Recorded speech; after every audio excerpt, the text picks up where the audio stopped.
Hello, welcome back to Break the Twitch. My name is Anthony, and this video is all about strategies and tips for working from home when there are distractions that you might not be used to. Break the Twitch. I've been working from home for about 4 years, but I remember well what it was like when I first started out. It took me almost a full year to actually get really accustomed and settled into new work from home routines. If you're making the transition right now because of everything that's going on, I have some tips for you that will be really helpful in being productive, staying focused, and establishing the new routine for your work from home time. If you're working from home right now for the first time because of everything that's going on right now, I have some tips that are going to be very helpful for you in continuing your routine, keeping up your productivity so that you can stay focused, get your work done, and still have some normalcy in your life. A lot of the time, the idea of working from home is glorified. There's definitely more flexibility in it. You save a lot of time on your commute, maybe going from the bedroom to your office. But at the same time, there are a lot of distractions and pretty unglamorous things that can happen throughout the day. There are huge benefits socially, physically, and mentally that come with using different spaces for different purposes. So getting out of the house to have a workspace where you go, you focus, and you can connect with other coworkers and simply be around people. Having those changes in environment can be really positive and impactful. Some of those things simply don't happen by default anymore when you're working from home. So there are a lot of different things to consider as you move into this new way of life. So let's get started with the tips that I have for you that will be very helpful in doing that, making the transition much easier. Although the idea of working in your pajamas is a novel one, the novelty wears off pretty quickly. There is a huge benefit to actually going through a boot up sequence in the morning and getting dressed like you might normally do so for a day at work. Maybe that's a bit much. There we go. Having some sort of wake up and get ready routine in the morning is still going to be essential to being productive and really feel like you're working throughout the day.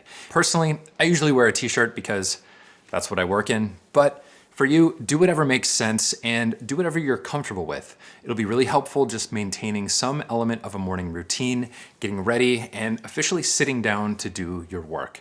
Any amount of that routine that you can keep is going to be helpful. The second thing that works really well is always setting your priorities for the morning the night before. I have an entire video about my evening and morning routine called Productive Morning Routine that I'll link to in the description of this video. If you're looking for a systematic approach to doing that, it's a great video for you to watch. Another great thing to do in terms of priorities is scheduling a work session at a certain time in the morning that you need to be at. This is actually something we do in the Break the Twitch member community. You've probably heard me mention the community before in previous videos, but something you might not know is that we actually get together for 90-minute scheduled work sessions over Zoom video calls, and we support each other silently as we all work on our own projects. It's an amazing group of people spread throughout Europe, the UK, Canada, and the US. If you're new to working from home or you're just looking for an online community of wonderful people to connect with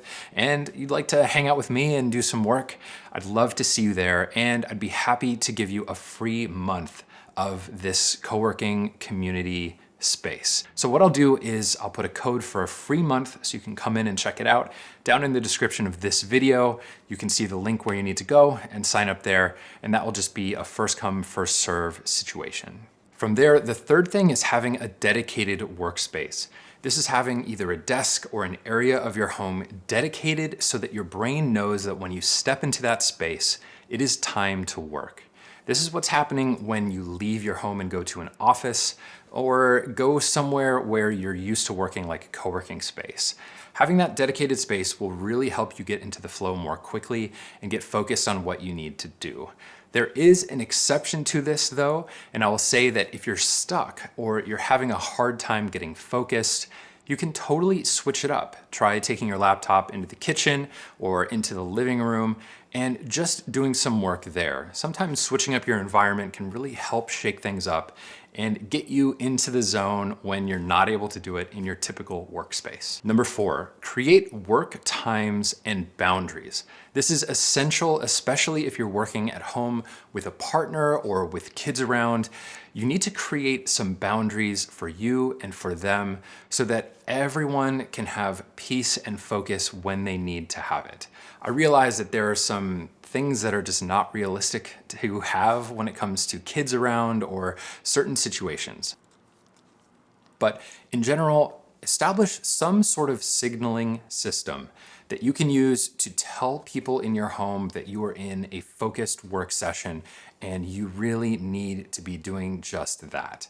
So obviously only essential interruptions can come through, but it's a great way to make sure that you respect each other's boundaries, you have the space that you need while all working within a small space. Number 5, leverage a more flexible schedule. This one might seem obvious, but it's incredible how routined and patterned we can get when we're used to doing something a certain way for a very long time. If you're not commuting during rush hour anymore, do what you can to not run errands or do other things during rush hour. Go during off-peak times when there's more space, more flexibility. You can save a lot of money this way, and you can also save a lot of time. You won't just save time not commuting, but you can save time and money in other ways as well, just because you'll be slightly more flexible in how you do the things you do. Work from home tip number 6, still block out your day. When you're in the office, you probably had a set lunch break or set break times where you could take 15 minutes here, 30 minutes or an hour there for lunch, and do what you can to maintain that regularity. It's very easy to just get into something and keep working and then forget to eat lunch or eat lunch early or not really have a set time and schedule. Keeping with the routine of a day-to-day schedule where you have 90-minute work blocks is super helpful and will really help you stay in the groove as opposed to just having everything get completely tossed in the air. So maintain those work schedules and you will be just fine. Number 7 is essential. Create movement throughout your day. It is so easy to barely move at all when you are working from home. Basically getting up, going to the kitchen, and over to the computer. You can take like 50 steps in 4 hours, which is not enough. It's surprising how much you're actually moving around and how many of our daily calories are getting burned just by walking from our office to the parking lot or riding our bikes to work. Those little things add up a ton, and it's both a mental and physical benefit to actually move around more, move your body, burn some calories, and just get away from your desk. So as much as possible, look for opportunities to move around, whether it's going on a walk or doing some quick push-ups or something like that throughout the day whenever you have chances to take a break. It's very easy to forget, and it really adds up when you forget to do it. Tip number 8 is to maintain social connection. I cannot tell you how essential it is to maintain social connections outside of home, even if it's over video chats or phone calls or things like that right now. When I first started working from home, I didn't even realize how much I was depending on the social connections that I was getting day to day just by being around people in an office. Sure, there were more distractions with people coming into the office and talking or different things like that, but as an extrovert, I really depended on those social connections and those situations. It's easy to forget, and you'll start wondering why you're low energy, why you don't feel well, and it's because you're not around enough people. Right now especially, it's super important to get on more phone calls, do more video chats, and just stay connected in any way that you can to remain social and keep that energy up. Just because you're working from home doesn't mean you need to completely isolate yourself from the world. And I actually have one more bonus tip for you that ties into the idea of boundaries from earlier. If you're working from home right now with a life partner or a spouse, or even a friend that you're not used to being around 24 hours per day, make sure to create space and respect boundaries with one another. Everyone needs time to themselves. Everyone needs space.